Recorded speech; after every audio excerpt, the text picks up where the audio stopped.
Quisiera dar un especial saludo a los alumnos que nos acompañan, que sé que nos acompañan de distintas facultades, de ingeniería, ciencias sociales, humanidades y ciencias económicas, y me alegra mucho que haya esta diversidad entre el público, porque los problemas medioambientales son problemas que deben abordarse de forma multidisciplinaria. No solo el aspecto técnico es relevante, sino también lo social, y es bueno que lo discutamos y lo reflexionemos en conjunto. Es por eso que esta cátedra ha nacido como una iniciativa del Departamento de Ingeniería de Procesos y Ciencias Ambientales y es apoyada también por la Vicerrectoría de Proyección Social de la UCA y ahora por el equipo de sustentabilidad ambiental, que es un nuevo equipo multidisciplinario que se está consolidando dentro de la universidad para abordar temas de país, temas de interés medioambiental del país.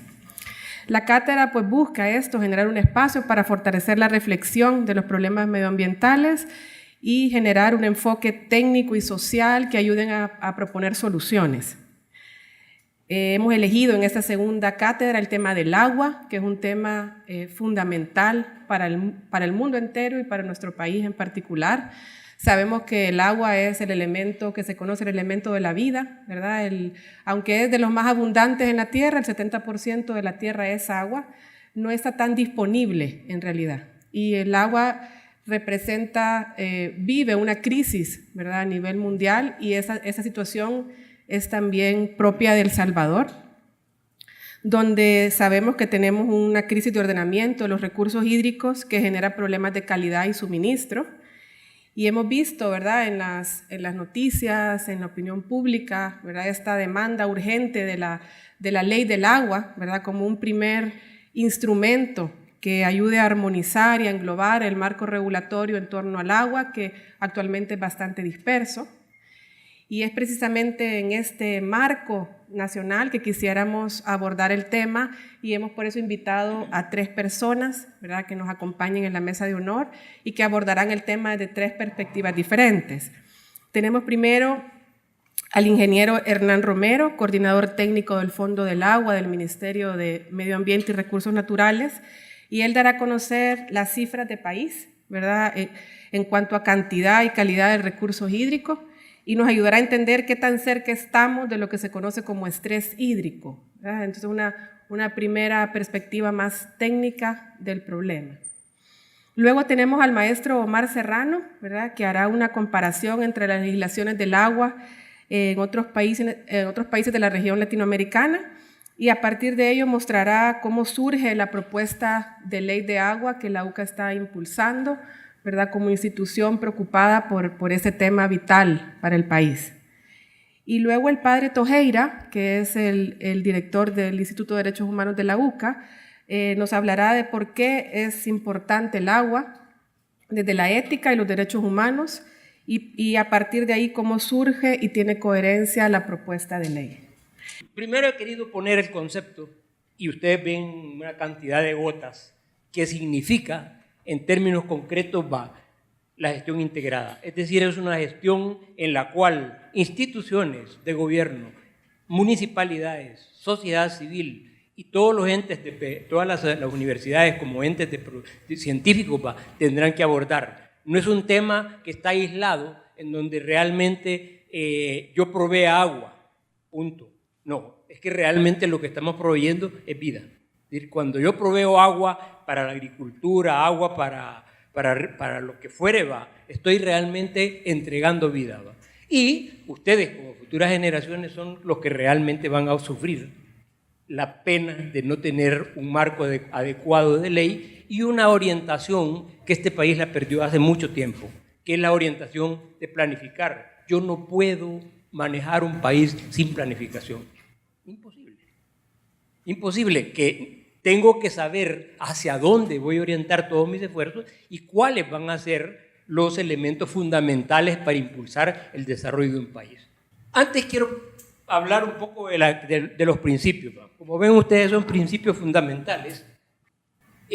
Uno, el más importante, porque realmente este recurso es finito, vulnerable e indispensable para la vida. ¿Por qué es finito? Porque se termina. No es como otros recursos que efectivamente se pueden renovar. Eso no significa de que el concepto de finito implique imposibilidad de saberlo manejar. Lo que tengo que aprender es a manejarlo. Y realmente eso es lo que hemos tratado de hacer. Hemos generado una cantidad de leyes que realmente lo que nos han inducido es que yo manejo. Pero una cosa es manejar y otra cosa es gestionar. Son dos cosas totalmente diferentes. Cuando yo manejo, no me preocupa qué es lo que va a pasar con el recurso. Pero cuando yo gestiono, estoy entregando algo que debe de ser de calidad, debe tener la cantidad suficiente para toda la producción. Luego, el recurso es único y realmente como único no tenemos otro recurso. No hay otro recurso que lo pueda sustituir.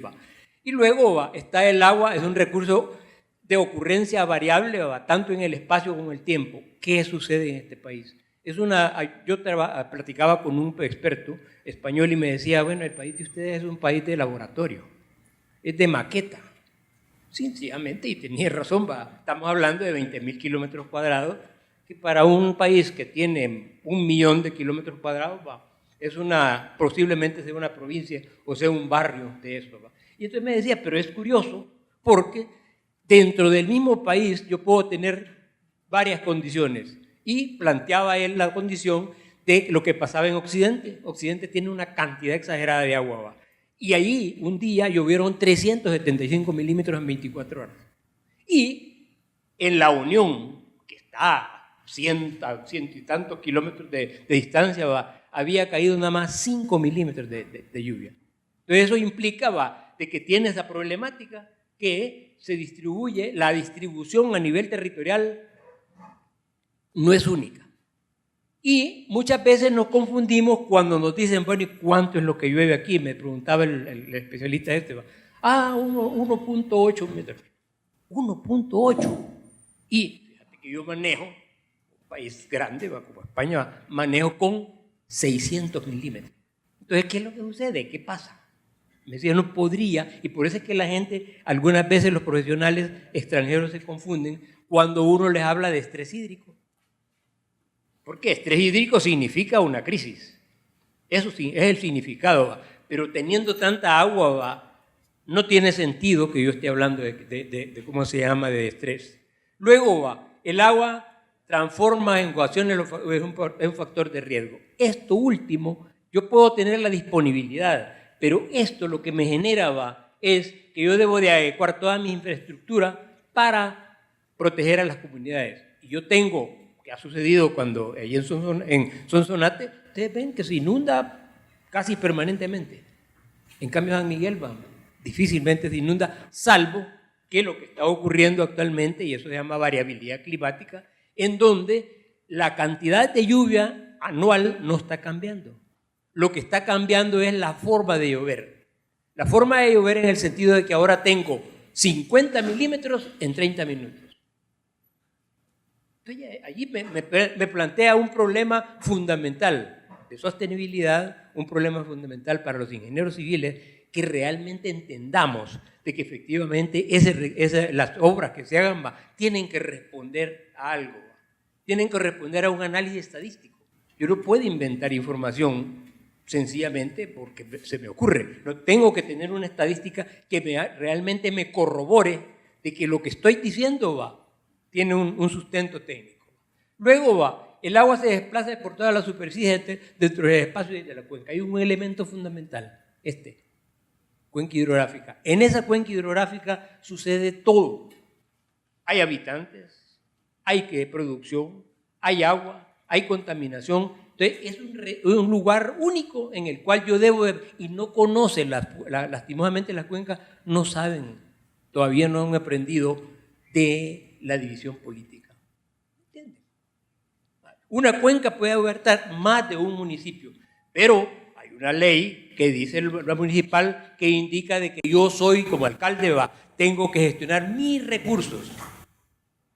Y entonces me olvido del concepto de solidaridad. Yo tengo que ser solidario con la gente que está abajo, tengo que ser solidario con la gente que está arriba y tengo que tratar de empatar todos los intereses políticos que hay.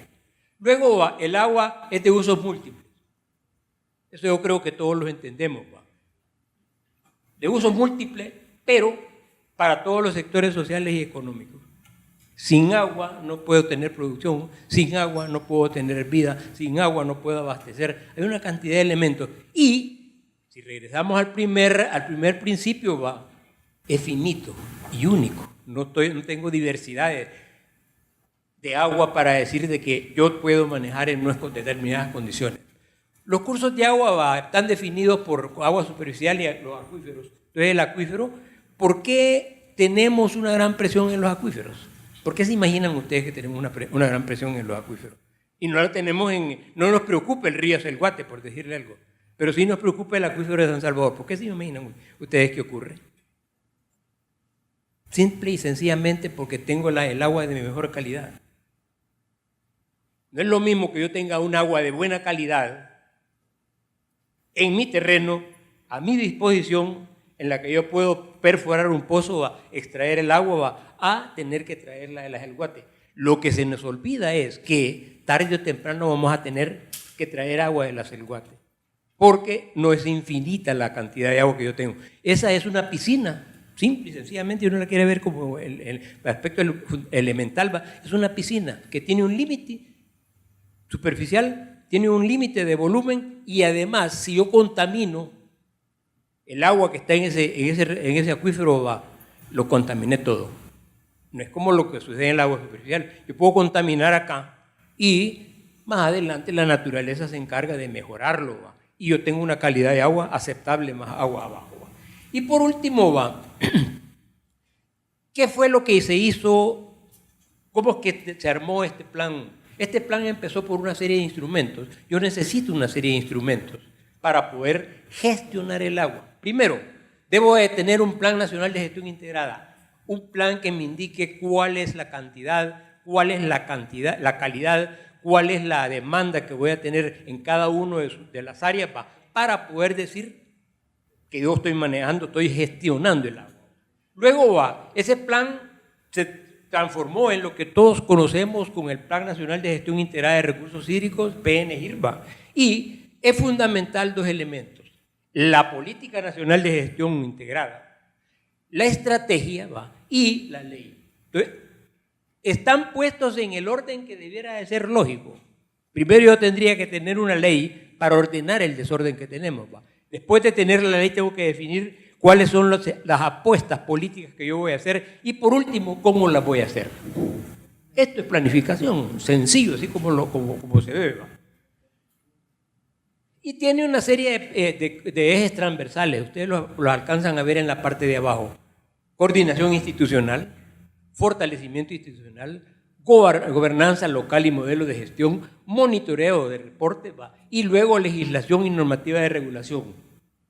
Todos esos elementos son transversales, porque independiente de qué es lo que yo haga con el agua, retoca cada uno. Yo necesito una coordinación sustantiva en la parte institucional, necesito fortalecer esas instituciones para que puedan hacer evaluaciones adecuadas, y debo de tener una gobernanza. Esos tres elementos. Y además van aunados a un monitoreo. Tengo que saber qué es lo que está pasando. Entonces, cuando se monta esto, ¿qué sucede? Que me voy a topar con los permisos de agua. Yo no puedo proveer agua que no tengo, ni la puedo proveer a ciegas. Tengo que saber. Entonces, tengo que tener un padrón de usuarios que me diga cuánto es la demanda que tiene, y que realmente sea integrado, todos los usos estén integrados, incluyendo un elemento que se nos olvida, que es el uso ambiental. Se nos olvida. Nosotros sabemos de que hay agua para producir, sabemos de que necesitamos agua para tomar, pero se nos olvida que ambientalmente es un elemento que forma parte integral de un conjunto: suelo, agua, bosque. Ese es el trío con la que yo puedo manejar el agua. Luego, de esos principios tienen que ligar con los principios de la ley. La ley, primero, es un bien de uso público. Yo no puedo decir que soy propietario de un poco de agua, porque el agua forma parte de lo que podría ser o debiera de ser las cuentas nacionales. Yo debiera de saber cuánto me cuesta, cuánto vale, porque ese es mi capital. El suelo, el agua es mi capital, así como los ciudadanos son parte de mi capital. ¿Va? Entonces yo debo de tener, y esto va a estar disponible. Luego, en segunda instancia, es para el consumo humano. Yo no puedo dejar a la población o sacrificar una población por otros usos. ¿Va? Luego es un recurso estratégico para el desarrollo del país, es indiscutible. ¿Va? La integralidad de la gestión del recurso, el ahorro y uso eficiente, ¿va? La participación con equidad en la información e investigación y la cuenca hidrográfica como unidad exclusiva de planificación. ¿Va? Entonces, todo eso forma parte de un propósito final. El propósito final es lograr el ordenamiento de la gestión integrada de los recursos hídricos en el país. Eso tiene un propósito. Entonces, ¿por qué va? Porque a través de cada una de estas y generando prioridades, voy a poder realmente hacer una gestión adecuada del recurso. Cuando hablamos de inseguridad hídrica, yo he querido ser un poco dramático en esto, ¿va? Para que realmente entendamos en qué problema estamos. Yo, para poder abordar un problema, tengo que conocerlo. No puedo abordar un problema con desconocimiento. Entonces, hay 10 causas que para mi gusto tienen que ver con los 10 pecados capitales, con los pecados capitales. 1, acuíferos amenazados. Estoy amenazando algo que tiene, por la reducción de la infiltración, la contaminación y la sobreexplotación. San Salvador es un ejemplo de todo esto. Reduce la infiltración porque estoy impermeabilizando la parte alta de la cuenca. Estoy contaminando la parte media de la misma y por consiguiente el resultado va a ser que no puedo hacer uso de ese recurso. Segundo, hay contaminación de los acuíferos. Pareciera de que es una cosa que no la cree, pero aquí hay zonas en donde yo tengo mercurio en el agua. Entonces no puede ser que yo tenga mercurio en un agua subterránea o que tenga plomo. ¿Pero por qué sucede? Porque el sistema está integrado. Si yo contamino el río, el río contamina el acuífero. Si yo sobreexploto, ¿por qué va? Porque ¿qué es lo que tienen ustedes en un acuífero? Tienen una capa de agua a esta altura, y lo que hacen es bombearla y la capa de agua baja a esta altura. Pero si el río que está acostado está arriba, la cota el agua es muy inteligente y agarra para adentro porque hay un cambio de hidráulico dentro del proceso que la lleva. Lo mismo sucede con la contaminación en la zona costera. Yo tengo el nivel de agua del mar arriba y tengo el nivel de agua dulce abajo, indiscutiblemente por un elemento sencillo, que es la densidad. El agua va a entrar. El agua para sacarla de ahí, que muchas técnicas dicen, no, yo puedo empujar el mar.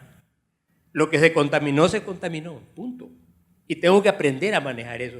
¿Cómo lo voy a ver? Lo ven en el campo, si ustedes van al campo y encuentran un suelo que brilla. Un suelo que brilla. ¿Brilla por qué? Porque tiene mucho sodio. Entonces, esa tierra yo no la puedo utilizar para producir alimentos. No se pegan. Luego el segundo el inadecuado cambio de uso del suelo está relacionado con lo anterior. Pérdida de infiltración. Estoy impermeabilizando la cuenca alta. Estoy impermeabilizando las áreas de recarga. Eso estoy impermeabilizando. Entonces, indiscutiblemente, el agua, ¿qué hace? Hace que efectivamente, en lugar de convertirse en agua subterránea, se convierte en agua superficial. ¿Y dónde impacta eso? Y más adelante lo vamos a ver. Impacta precisamente en las inundaciones, en el peligro de los habitantes, y tengo que hacer obras mucho más grandes. Y tiene una virtud del agua. El agua es exageradamente inteligente. Y nosotros se nos olvida que es inteligente. El agua, a mí me decía un profesor, donde pasa una gota de agua, pasa un río. Y efectivamente así es, y lo han visto ustedes en el área de San Salvador, cuando las bóvedas no funcionan, es porque una partecita a alguien se le ocurrió dejar un hueco, y el agua entra por ahí. Lo que pasa es que es lenta, pero segura que se va a caer el suelo que está al costado. Luego va la contaminación de agua va por desechos sólidos y aguas residuales sin tratamiento. El tratamiento que le hacemos del agua, de toda el agua que suministramos, es el 3%. Eso entonces significa nada y mal hecha para terminar de complicar la cosa. Entonces, estoy haciendo una depuración con límites que me permiten, me van a contaminar siempre. Luego, la degradación de los humedales es realmente crítico cuando uno va a la bahía de Jiquilisco.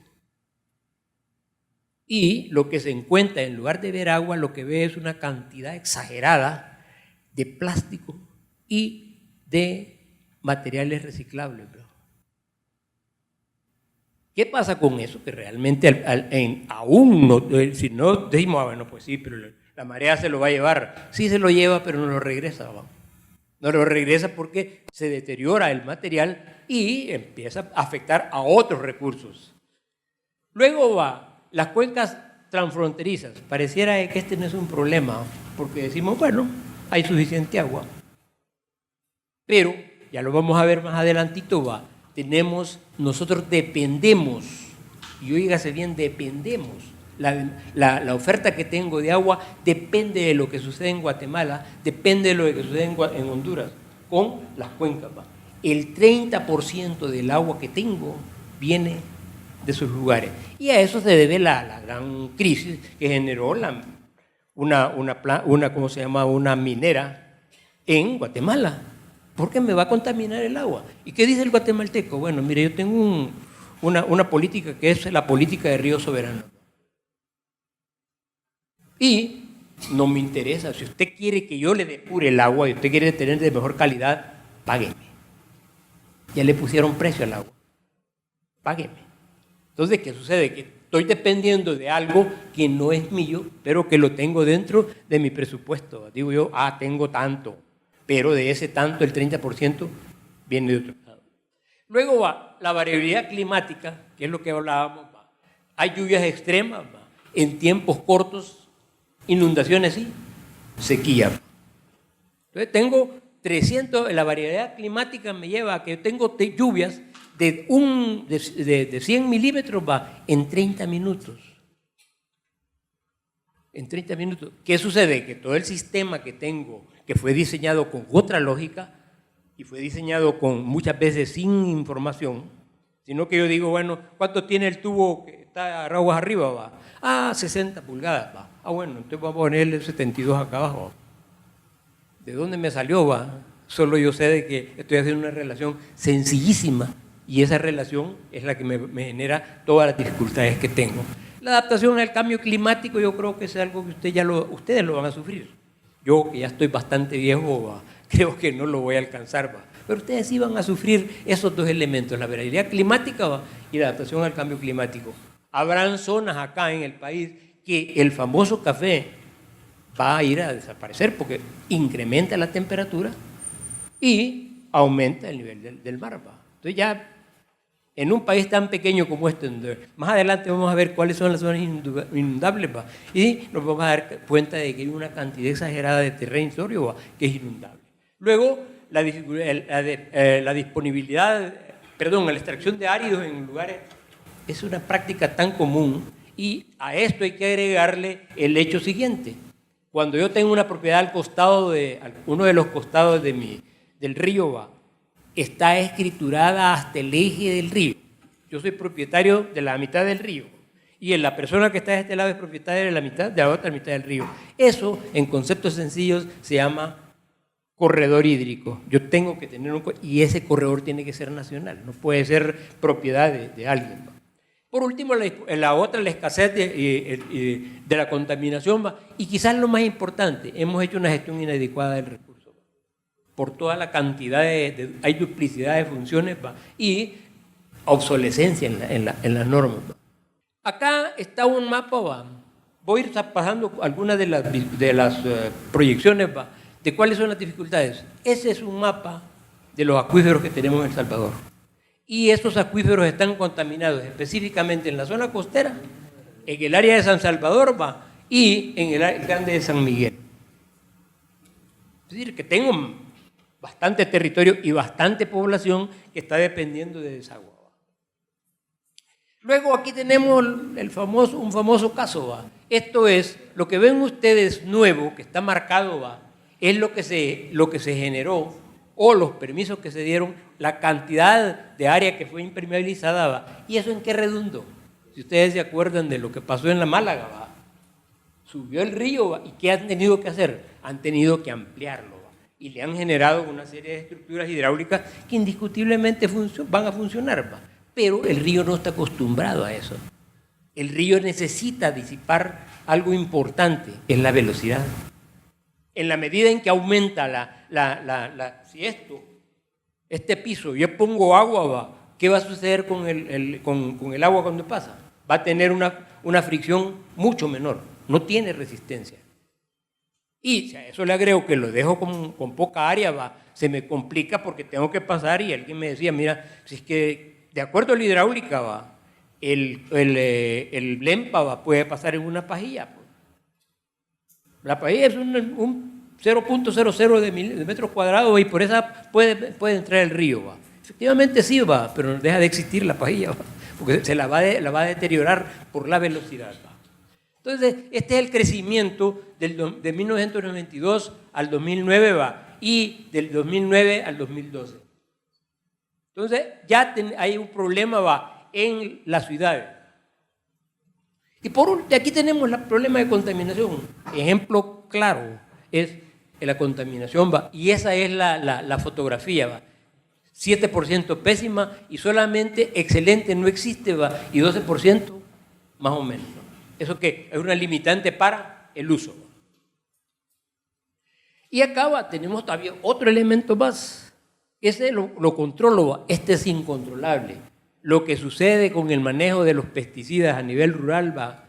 Es una contaminación, y todos los rojitos que ustedes ven es que están contaminados. Están contaminados con los diferentes elementos de los órganos fotoclorados. Hay X cantidad de elementos, ¿va? Que están integrando y que no lo puedo controlar. Eso es incontrolable. Entonces, luego las cuencas transfronterizas, ¿va? Todo lo que ven de color rosado, lo que ven de color amarillo y lo que está arriba, ¿va? Eso tiene en su conjunto, son 38.000 kilómetros cuadrados. Y yo tengo propiedad de 20.000. Entonces, que hay una cantidad de territorio, ¿va? Que genera, está en las mismas condiciones hidrológicas, ¿va? Y meteorológicas, ¿va? Que genera un volumen de agua que yo no puedo disponer, y por eso les decía yo de que el Salvador depende del 30% de todo el agua que está a su alrededor, proviene de otros lugares. Luego es la variabilidad climática, ¿va? Y aquí está uno de los ejemplos. Ustedes con la 12E se dieron cuenta, ¿va?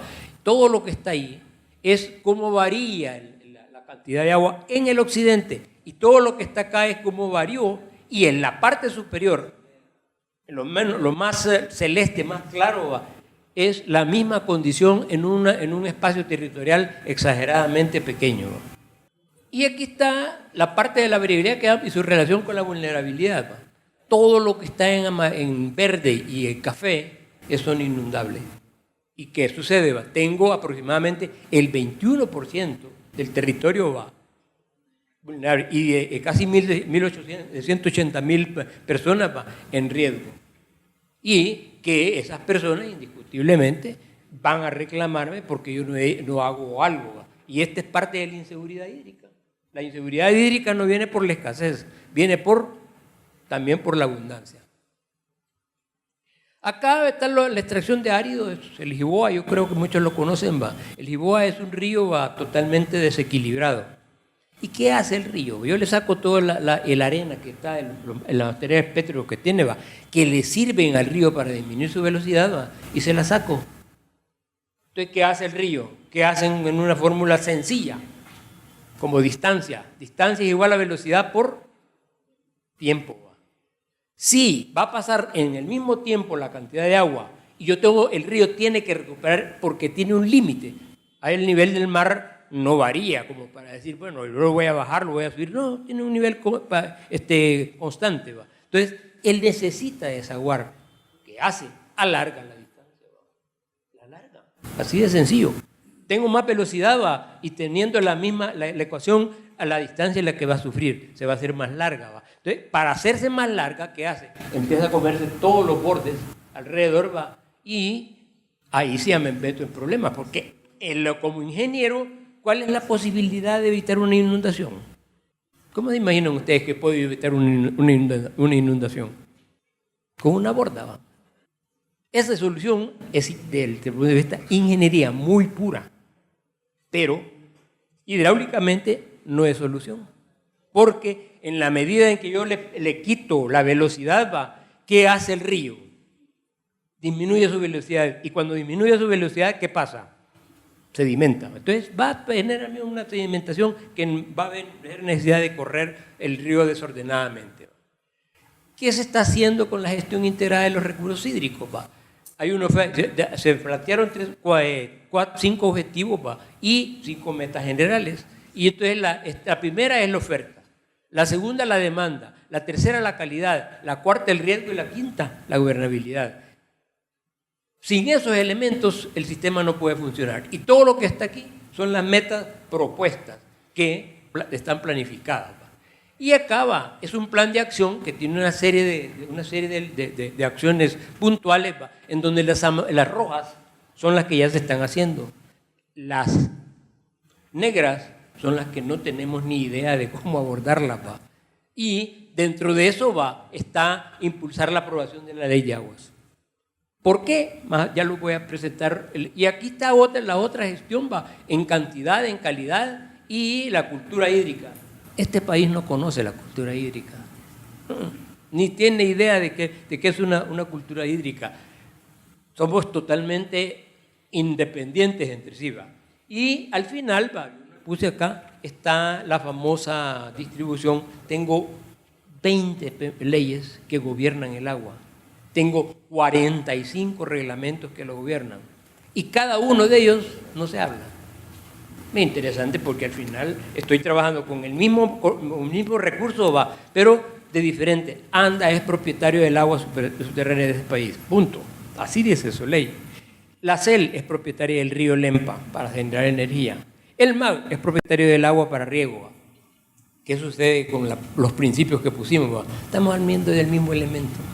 Ese es el problema. ¿Y eso qué genera? Cuando yo no gestiono, no manejo adecuadamente ese recurso, va a redundar en inseguridad y va a redundar en estrés y va a redundar en escasez. Esos 3 elementos son los que a este país lo tienen en problemado, y adicional de la famosa ley de agua, que es algo que realmente es lamentable, una ley que es fundamental para este país.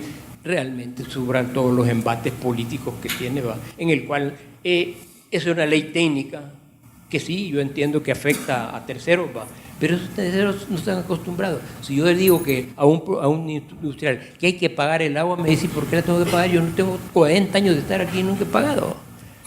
Entonces, que lo vierta, tiene que verter con esta calidad, pues sí, yo vierto lo que me gustaba. Que tengo un permiso ambiental, sí tiene un permiso ambiental, pero no lo cumple.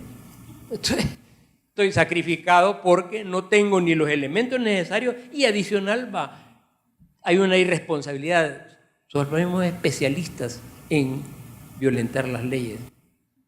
A mí un ejemplo clásico es el del cinturón.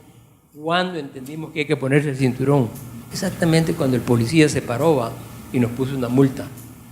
Así sucede con el agua. Si yo no pongo algo que realmente pare el proceso, voy a terminar con el agua. Punto. Y voy a terminar con un país totalmente desequilibrado y con una dificultad de inseguridad hídrica. Gracias. Quiero dejar con ustedes al padre José María Tojeira, director del Instituto de Derechos Humanos. Buenos días a todos y todas. Me han pedido que hable del derecho al agua desde la ética, ¿verdad? Lo que yo podría decir es muy sencillo, pero lo voy a alargar un poco para que no aparezca tan simple. Miren, el agua es una necesidad básica, eso está clarísimo para todos, ¿verdad? Al mismo tiempo, el agua es un bien público. Cuando hay una necesidad básica, como el aire, el bien ese se convierte en público. El aire no nos lo pueden vender embotellado. El oxígeno sí cuando estamos enfermos, pero el aire no, es un bien público. Es un derecho humano. Y por tanto hay un compromiso ético para lograr la universalización del servicio del agua en la doble dimensión de agua para beber y agua para saneamiento. Eso es la base ética. Pero yo voy a hacer algunas reflexiones con que se queden con que es una necesidad, que es un bien público, que es un derecho humano y que hay que trabajar para que sea real. Con eso es más que suficiente. Y después viene la parte técnica de ustedes, ingenieros, que tienen una responsabilidad especial a la hora de poder brindar. Hoy en día, en la modernidad, el agua no se puede brindar a toda la población sin un estudio en el que participen ingenieros, sin una estructura que sea realizada en buena parte por ingenieros y sin un trabajo permanente de ingenieros. Es decir, eso es así. Entonces tienen una gran responsabilidad ustedes. Y ahora leo lo que les quería decir sobre el agua. El agua ha estado presente en el pensamiento simbólico del ser humano y en la historia de las religiones desde los inicios de la humanidad. Ya en nuestra historia centroamericana, los mayas veían el agua como parte esencial de la vida y regalo fecundo de los dioses. El Chac era uno de los dioses más importantes del panteón maya porque de él dependía en definitiva las cosechas, el dios de la lluvia, ¿verdad? Y con la cosecha la propia vida de los hombres de maíz, porque de maíz amarillo y de maíz blanco se hizo su carne, de masa de maíz se hicieron los brazos y las piernas del hombre. Únicamente masa de maíz entró en la carne de nuestros padres, los 4 hombres que fueron creados. Bueno, esto es del Popol Vuh, ¿verdad? Es decir, masa, ¿verdad? Es decir, la masa lleva agua. Una masa que sin el agua no podría existir. En la tradición judeocristiana, la narración del profeta Ezequiel hace salir el agua del interior del templo, de la casa de Dios, y no solo se convertía en fuente permanente de vida y abundancia, sino que recuperaba el lago de agua salada, conocido por nosotros como el Mar Muerto, y lo convertía en lugar multiplicador de riqueza y vitalidad. En el profeta Ezequiel está esto. El pueblo de Israel, pastores y agricultores de tierra adentro, conocían el agua como parte del caos primitivo, como lugar cercano al abismo, como hogar de monstruos de muerte en el mar o como fuerza destructora en el diluvio. Pero más allá de esas formas malignas o destructivas, el agua era instrumento de purificación, de esperanza, de alegría y ciertamente fuente de vida. Por eso la búsqueda del Señor se comparaba con el deseo del agua. Como la cierva sediente busca las corrientes de agua, así mi alma suspira por ti, mi Dios, decía poéticamente el Salmo 42. En el Nuevo Testamento el agua se une al Espíritu y a la fuerza de Dios en el bautismo. El simbolismo de muerte y resurrección, de vida más allá de la muerte, se manifiesta desde el principio en este sacramento de iniciación cristiana. El mismo Jesús identifica al agua y al sol como las 2 bendiciones fundamentales de Dios que muestran su perfección en la misericordia y el amor. Sean perfectos como Dios es perfecto, que hace llover sobre buenos y malos y salir el sol sobre justos e injustos, en San Mateo. La presencia del agua en la imaginación, en la literatura, en la actividad simbólica del ser humano, no solo es expresión de la importancia para la vida, sino signo de la profunda unión con lo humano en su dimensión más creativa. El destino universal de los bienes creados incluye el destino universal del agua como servicio para todos. El tener agua de calidad y en abundancia fue siempre señal de riqueza en todas las culturas. El amor al campo iba con frecuencia unido en la poesía a la presencia de la fontana pura, cuya agua va vistiendo los campos de verdura y esparciendo flores. Las ciudades, en la medida en que crecen, comienzan a elaborar complejos sistemas para que todos los que la habitan tengan acceso pronto al agua. Sin embargo, el desarrollo acelerado de la industrialización a lo largo del siglo pasado, el turboconsumismo de nuestras sociedades y el crecimiento poblacional que exige una mayor producción de alimentos, muchos de ellos vinculados al regadío, fertilizantes, insecticidas, etc., así como los hábitos de desecho y producción de basura, han influido notablemente en la mercantilización del agua y al mismo tiempo ocasionado una creciente contaminación de la misma. El calentamiento global fruto del irrespeto al medio ambiente, ha complejizado todavía más la utilización del agua. Este dinamismo productivo y consumista, unido al crecimiento sistemático de la población urbana a nivel mundial, ha ocasionado problemas crecientes, cuando no carencias graves, en nuestro acceso al agua y especialmente al agua potable. Los sectores más pobres de la población han sido los más afectados y continúan amenazados por unas perspectivas de futuro todavía sombrías. El Salvador no es una excepción, a pesar de avances que se hayan logrado al respecto. Los distintos informes sobre el acceso al agua nos hablan a escala mundial de cerca de 700 millones de personas que en la actualidad no tienen acceso a agua potable. Cuando el uso del agua se extiende al saneamiento, las cifras aumentan peligrosamente, más que triplicándose. El cálculo de 2.400 millones de personas, casi una tercera parte de la humanidad, sin acceso a saneamiento, ensombrece y pone en riesgo los avances conseguidos en el acceso al agua potable a nivel mundial. En El Salvador, los problemas no son menores. El objetivo número 6 de Desarrollo Sostenible pide garantizar la disponibilidad del agua y su gestión sostenible y el saneamiento para todos. Para el año 2030, lo más tardar. La tarea es muy exigente si tenemos en cuenta que terminaron los objetivos del milenio en 2015 con aproximadamente un 23% de los hogares de El Salvador sin acceso al agua potable y un 46% de los hogares nacionales sin acceso a saneamiento. Además, en los hogares que sufren pobreza multidimensional, el 35% de la población, la falta de acceso al agua potable se eleva al 49% y la falta de saneamiento alcanza al 83% de estos mismos hogares. Si a estas cifras le añadiéramos el mal servicio de agua, muchas veces intermitente o con acceso de pocas horas al día, las cifras se complicarían enormemente. Los 13 años que faltan para el año 2030 son simplemente los 2 años de gobierno que le faltan a la administración actual y 2 gobiernos más.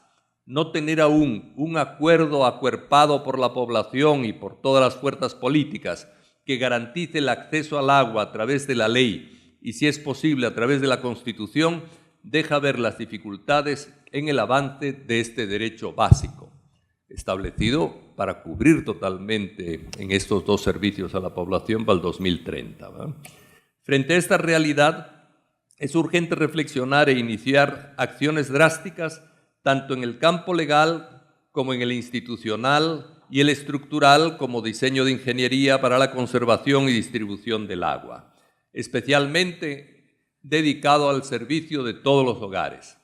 En el año 2010, la Asamblea General de las Naciones Unidas reconoce que el derecho al agua potable y el saneamiento es un derecho humano esencial para el pleno disfrute de la vida y de todos los derechos humanos.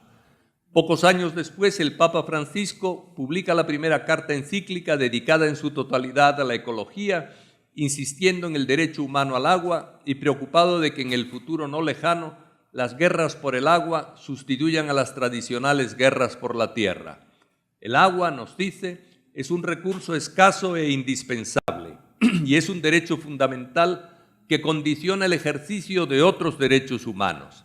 Con respecto a El Salvador y el alto número de personas sin acceso al agua potable o al saneamiento, así como amplios sectores suburbanos que reciben el agua de un modo intermitente, se puede repetir con el Papa Francisco y aplicándolo a nuestro país lo que él decía sobre la realidad mundial.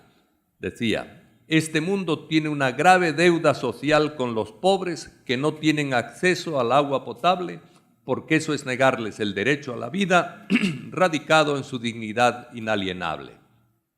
En mayo de 2016, el relator especial de las Naciones Unidas sobre el derecho humano al agua potable y al saneamiento, y tras su visita a El Salvador, dejó dicho que a pesar de los positivos avances que ha habido en nuestro país en la extensión del servicio del agua, los problemas que permanecen son graves. A pesar de los avances mencionados, dice, según la información proporcionada por ANDA, más de 600.000 personas en El Salvador no tienen acceso a ningún tipo de servicio de agua potable y saneamiento, ni siquiera a través de la recolección de aguas lluvias. Asimismo, más de 1 millón de personas solo tienen acceso a un servicio deficiente de agua donde no se garantiza su potabilidad. Las cifras dadas por el relator se agravan si pensamos en informaciones de la DIGESTIC, la Dirección General de Estadística y Censos, o en la vulnerabilidad de muchos sectores pobres o vulnerables que pueden ser afectados por el calentamiento global y por las subsiguientes sequías que ya han golpeado severamente a El Salvador. La situación de las mujeres y las niñas, con frecuencia responsabilizadas en nuestros hogares de que no falte el agua en la casa, se vuelve muy dura a la hora de enfrentar la falta de acceso al agua y al saneamiento. Cuando coinciden la situación de violencia, el machismo y las sequías, la seguridad básica de mujeres y niñas se vuelve mucho más vulnerable. La desigualdad, una característica de nuestro país, se vuelve mucho más agresiva cuando la carencia o ausencia de agua se hace presente en los hogares. Las zonas suburbanas y rurales son casi siempre las más afectadas por la falta de acceso al agua potable y al saneamiento. Y al mismo tiempo se dan entre nosotros explotaciones comerciales de algunos acuíferos importantes. El mismo relator lo menciona cuando dice: he recibido información sobre la sobreexplotación de manantiales estratégicos para el consumo humano, como el acuífero situado en los municipios de Quesaltepeque y Nejapa, en el departamento de San Salvador y en fuentes superficiales. Cuando bebemos Coca-Cola estamos apoyando a la sobreexplotación que denuncia el relator de las Naciones Unidas, ¿va? Ya dicho sea de paso. Es evidente que si no superamos la desigualdad en el acceso al agua, será imposible disminuir otras situaciones de injusticia social, siempre vinculadas a la privación de derechos básicos, pero menos fundamentales que el derecho a un agua sana, asequible, accesible y en la cantidad y volumen necesario para satisfacer la sed y asegurar el saneamiento. Un elemento básico es el del costo. Los sectores más empobrecidos deberían tener un acceso al agua prácticamente gratuito. Resulta indispensable en este sentido que la ley regule costos a partir de un cierto volumen del uso, tanto de consumo como de saneamiento, garantizando el acceso de los más pobres. Desde estos criterios indispensables en el derecho al agua, la situación salvadoreña se vuelve más crítica de lo que informan los estudios y análisis oficiales, al tiempo que exige una legislación abierta a las necesidades reales de la población. El atraso en la aprobación de la Ley General de Aguas, o incluso no escuchar el deseo de importantes sectores de la población que piden garantizar el derecho al agua en la Constitución, son realidades contradictorias con los derechos humanos que deben ser superadas cuanto antes, con los derechos humanos y con la ética, por supuesto. Por eso mismo resulta indispensable la priorización legal del acceso al agua potable y al saneamiento sobre cualquier otro tipo de utilización del agua. En la práctica, y siendo estrictos con los criterios enunciados, podemos decir con seguridad que a más de la mitad de la población en El Salvador se le está vulnerando en mayor o menor grado su derecho al agua. La lentitud y atrasos en la aprobación de la Ley General de Aguas, cuando tanta gente tiene problemas de insuficiente acceso al agua potable y al saneamiento, resulta vergonzoso. Pero independientemente de la pronta o lenta resolución legal, es imprescindible que se establezcan prioridades claras en lo que es un bien público. Como bien público debe ser administrado por el Estado y estar abierto a la consulta con todos los sectores que la utilizan. Al ser un derecho de derechos, la primera prioridad en una ley de aguas debe estar orientada a satisfacer las necesidades de todos y sobre todo de las personas que viven en la pobreza y que ven en la práctica negado o muy deficiente su acceso al agua potable y al saneamiento. Por esa misma razón, las organizaciones populares que manejan sus propios proyectos de agua y saneamiento o están buscando alcanzar el derecho a los mismos deben tener participación en las decisiones que se tomen respecto al agua.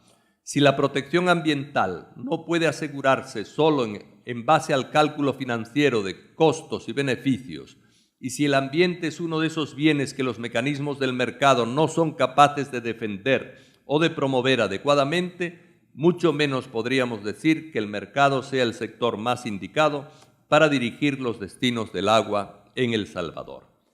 En el debate sobre quién debe tener la última palabra en la utilización del agua, no debe haber duda.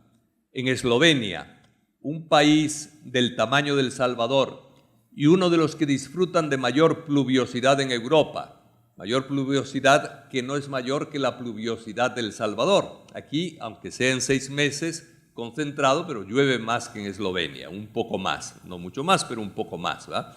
Bueno, en Eslovenia, decía, la respuesta a la pretensión de diferentes empresas del sector de la bebida y la alimentación ha sido contundente.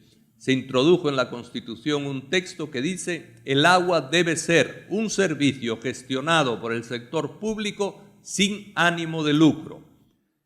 Y en el Congreso de Eslovenia se ha dicho, y tienen un gobierno de derechas, ¿verdad? Es decir, que no, esto no es ni de derechas ni de izquierdas, es un derecho básico fundamental, pero han dicho que el próximo objetivo es que el servicio del agua, sin subir los impuestos, sea gratuito para toda la población.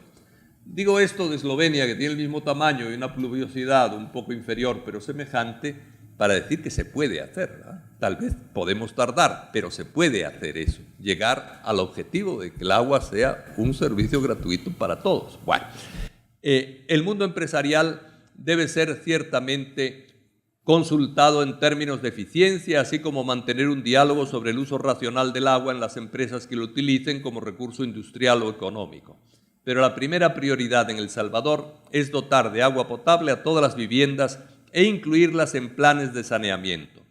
Quien desee usar el agua para hacer negocio debe contribuir a esta tarea de universalizar el derecho al agua y no lucrarse con ventajas y descuentos como sucede en la actualidad. El Salvador tiene unos índices de pluviosidad superior a la media de los países desarrollados y puede y debe, por tanto, priorizar en sus políticas públicas el acceso universal al agua potable y al saneamiento. Cuando la Constitución salvadoreña habla en el artículo 1 de la función del Estado, pone a éste al servicio de la persona humana y se compromete a brindar a todos los habitantes de la República el goce de la libertad, la salud, la cultura, el bienestar económico y la justicia social. Artículo 1 de la Constitución. De un modo muy especial y particular, sin acceso al agua potable y al saneamiento, es imposible asegurar la salud, el bienestar económico y la justicia social que garantiza la Constitución. Y todavía más, es imposible asegurar el derecho a la vida garantizado por la Constitución en el artículo 2. En ese artículo, ampliándolo, sería bueno que se garantizara constitucionalmente el derecho al agua. El agua ha tenido una fuerte presencia en todas las lenguas y culturas. Ha sido símbolo de muerte y de vida. Ha estado presente en infinidad de refranes que vinculan al agua con la vida, con el amor, con la salud, con la cosecha, con las decepciones, con las sospechas y con muy diversas situaciones humanas difíciles de enumerar. Algo tendrá el agua cuando la bendicen, dice la sabiduría popular de México en un refrán. En el centro de las discusiones coloniales, si nos remontamos a la colonia, en las luchas por el control del territorio, en los mapas que demarcaban fronteras, los mares, los ríos y las fuentes fueron siempre puntos y lugares centrales cuando no álgidos. Ignacio Ellacuría insistía en la necesidad de hacerse cargo de la realidad, encargarse de la realidad y cargar con la realidad. Y la realidad del agua en El Salvador habla de desigualdad en el acceso y distribución, contaminación y escasez para algunos. Un caso patente de injusticia social.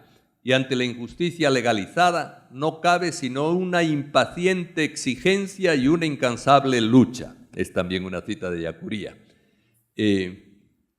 Hemos venido insistiendo en la dimensión pública del agua, en la necesidad de disfrutar de ella como un bien básico asequible y accesible, un bien que es patrimonio de todos y todas.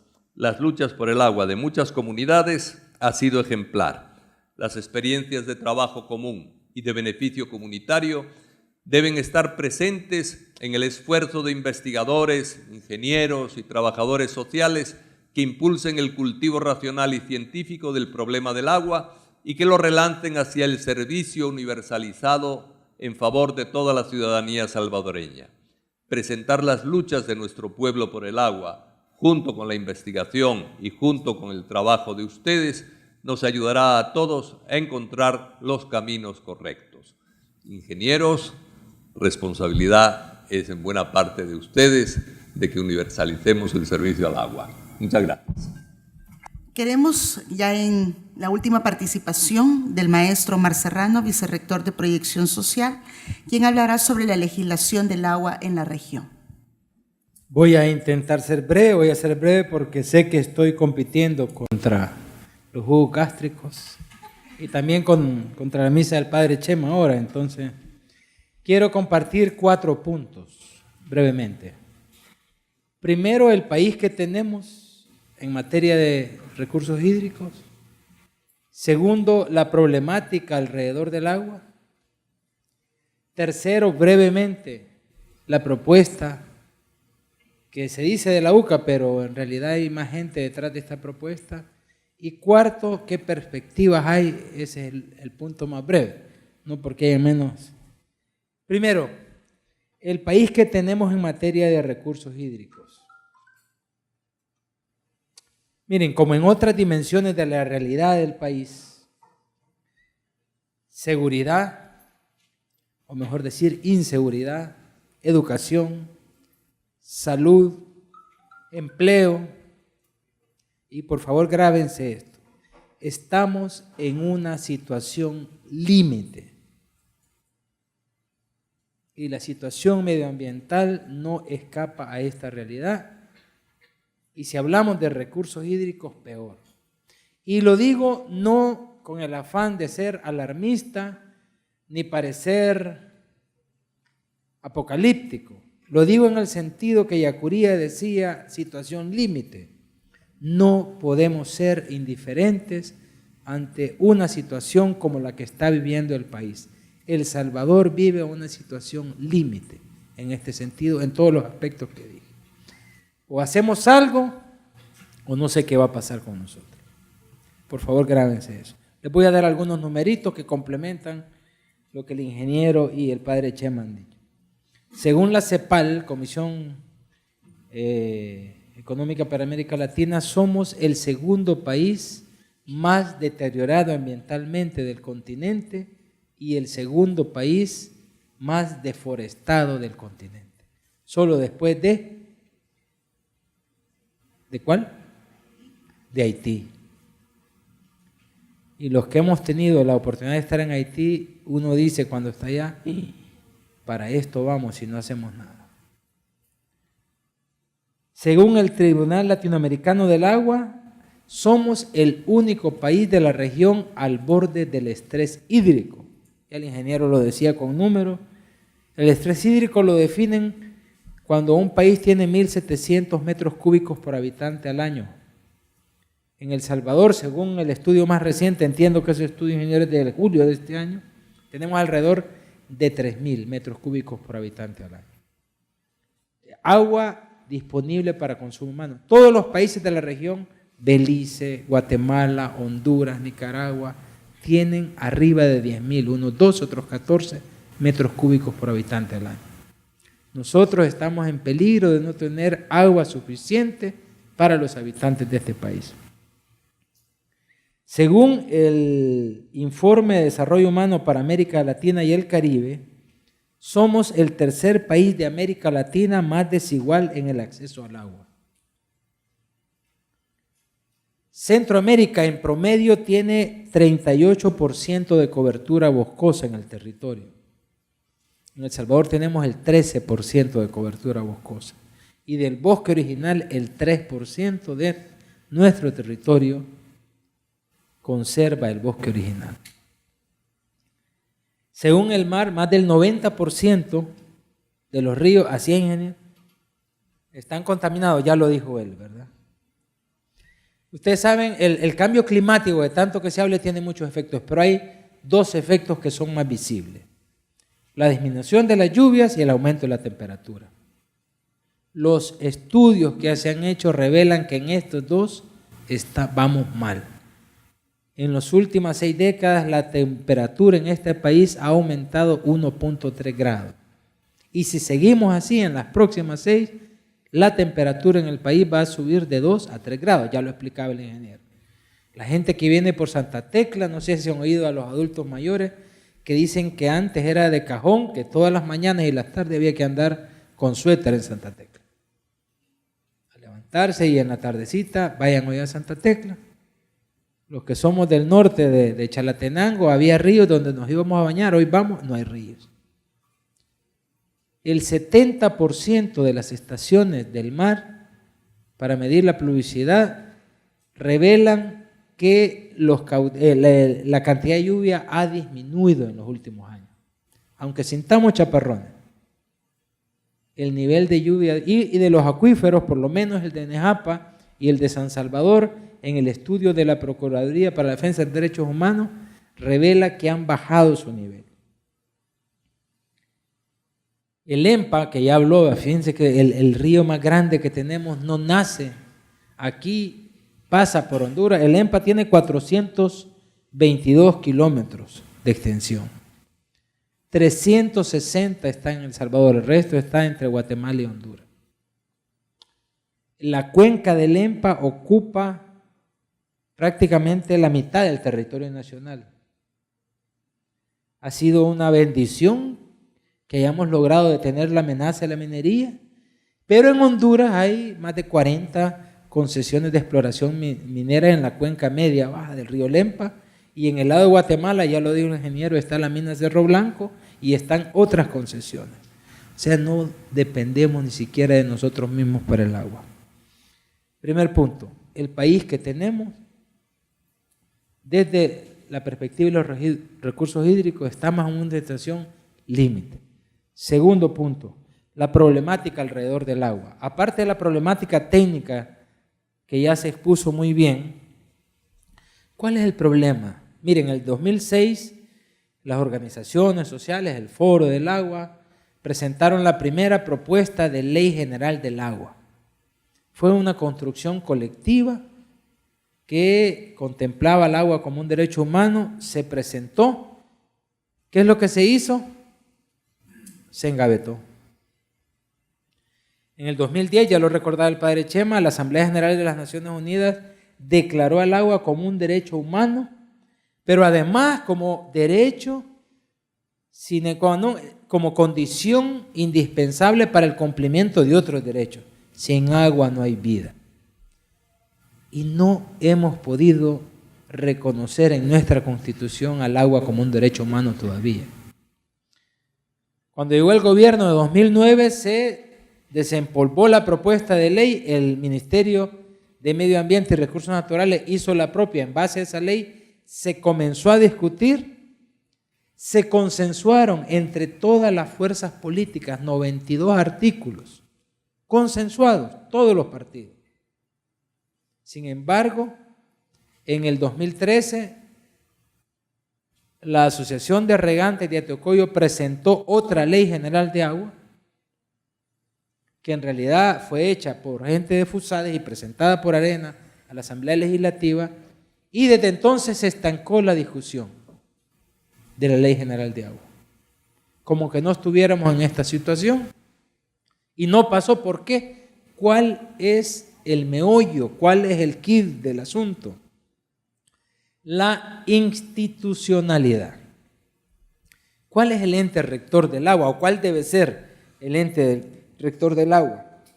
Y entonces ahí se tornaron dos posturas. La primera es: el ente rector debe ser estatal público, porque el Estado es el primer y último garante del derecho humano al agua, no puede ser una instancia privada. Y la otra postura es que hablaban de una autónoma, pero cuando ustedes veían la propuesta en la composición de la autónoma, era mayoría de instancias de la empresa privada, y ahí se detuvo todo.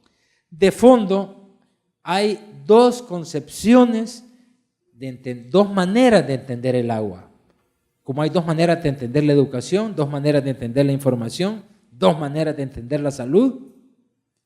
Una es la que nos ha inculcado el sistema.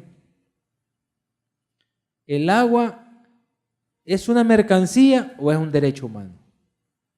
¿El agua es para obtener dinero o es para la vida?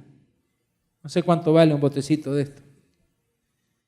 Es más caro este bote que una botella de leche. A los productores del norte de Chalatenango, por la zona de las Flores del Cacao, una empresa de aquí les está pagando la botella de leche a 23 centavos. La botella.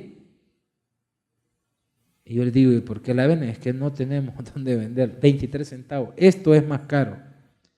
Si ustedes tienen la suerte de tener red pública, es decir, que agua les sirve el agua, a nosotros nos cuesta, a los que tenemos red pública, menos de $1 el metro cúbico de agua. Un metro cúbico, para que se hagan una idea, son 5 barriles de 55 galones. Eso es un metro cúbico de agua. Nos cuesta menos de $1. A la gente más pobre que vive en Ilopango, en Soyapango, en Apopa, en San Marcos, llegan las pipas a venderle a $2 el barril o a $3, según el lugar. Es decir, lo que a nosotros nos cuesta en la casa servida, menos de $1, ellos pagan de 10 a $15. El agua es un negocio rentable. Detrás está el afán de lucro o el derecho de la gente a tener el agua. Ya que hablaron de Nejapa, ahí se gastan miles de litros de agua diaria en una empresa envasadora y las comunidades de alrededor no les llega agua.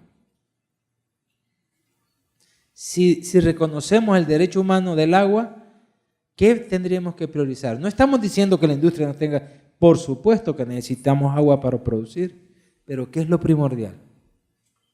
¿El ser humano o la rentabilidad? Y los empleos, ¿qué es lo primordial? ¿Que le lleve el agua a la comunidad de Santo Domingo, abajo de Nejapa, o que produzcamos cerveza, Coca-Cola y todo lo que nos gusta a nosotros? Sobre todo lo primero. Entonces, esa es la gran problemática. Primer punto, el país que tenemos en materia de recursos hídricos. Segundo punto, la problemática del rol del agua. Tercer punto, la propuesta.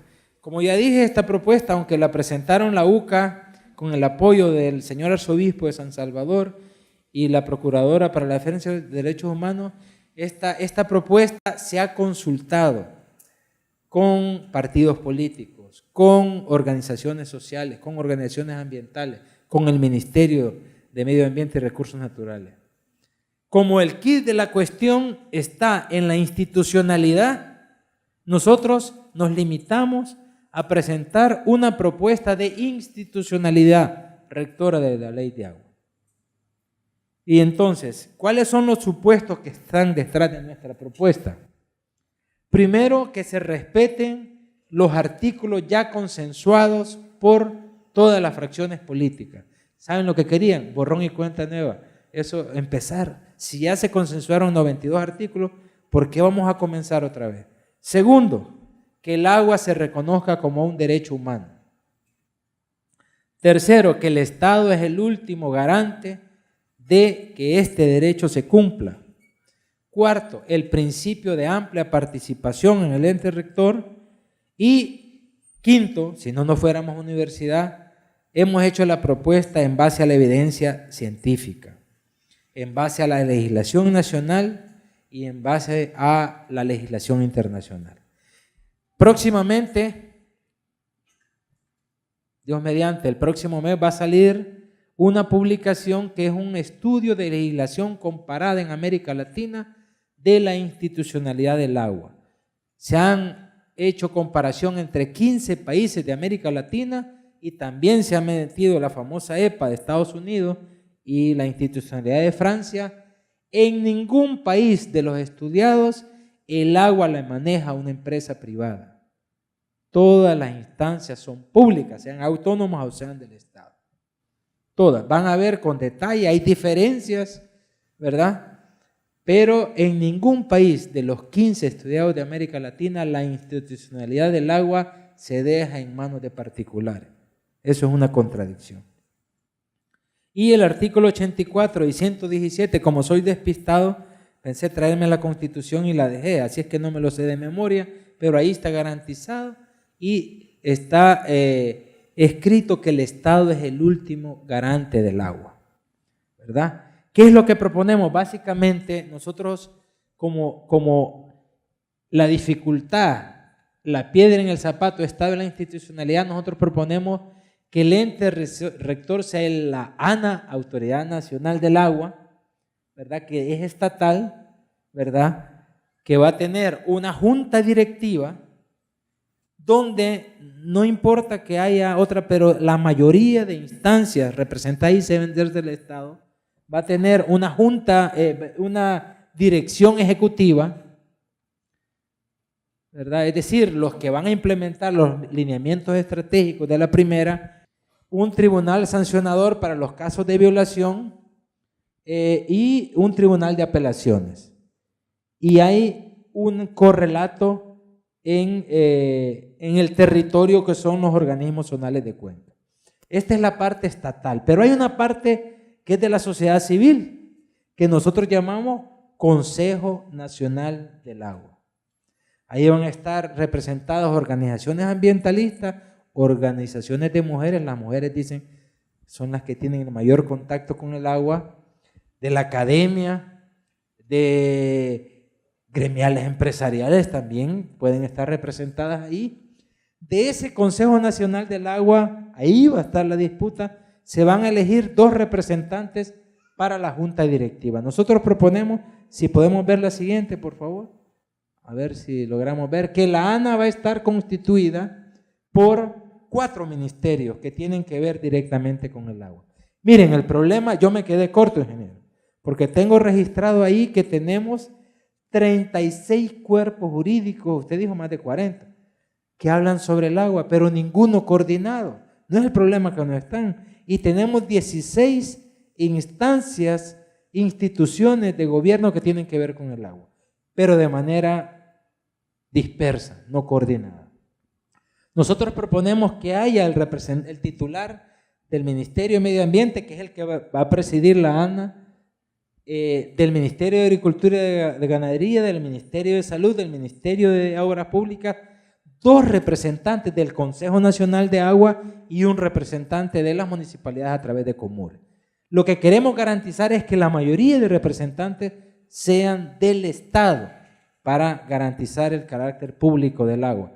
La dirección ejecutiva, los organismos zonales de cuenca y el Consejo Nacional, como ya les decía yo, integrado por representantes de la Red Nacional de Comités de Cuenca, hasta ahí quedó Violeta, por representantes de asociaciones de sistemas comunitarios de agua, por gremiales empresariales, por